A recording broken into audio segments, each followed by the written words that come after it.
Okay, Frymaster fryer. I already got the 4 long bolts removed from the pump so I could separate the pump from the motor. And this time the motor's actually good, but the pump is evidently stuck.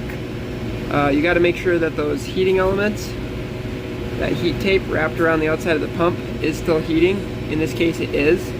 So I don't think it's solidified margarine, but I think it actually sucked up some piece of garbage into the pump assembly and now it's stuck. So never actually had to do this, but we're going to remove the nut, or bolt rather, there, and down at the bottom there's another one, and open that up. We should be able to see the gears and see if there's something stuck in there. Alright, we're about to find out if this has a bunch of junk in it. There it is. Oh yeah, look at that. They sucked a big old clump of hardened grease into there. Can't do that to the gear pumps. That'll lock them up tighter than Fort Knox. Well, we'll see if we can get it cleaned out and good to go again, but that's nasty.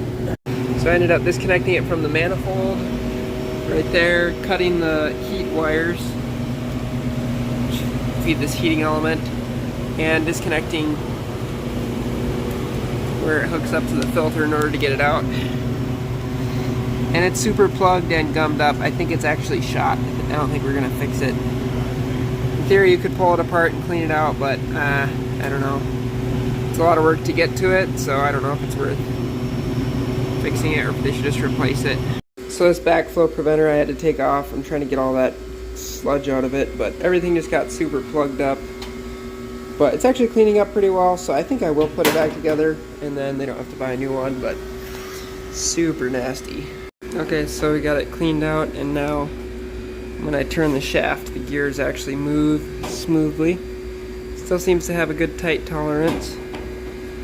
There's a little piece of sludge stuck to that gear.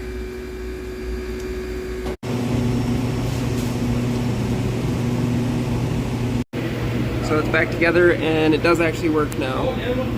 Man, what a mess. So earlier that thermal limit on the back of the motor would just cut out immediately, but now you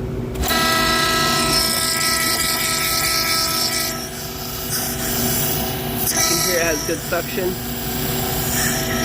So we're gonna be good to go.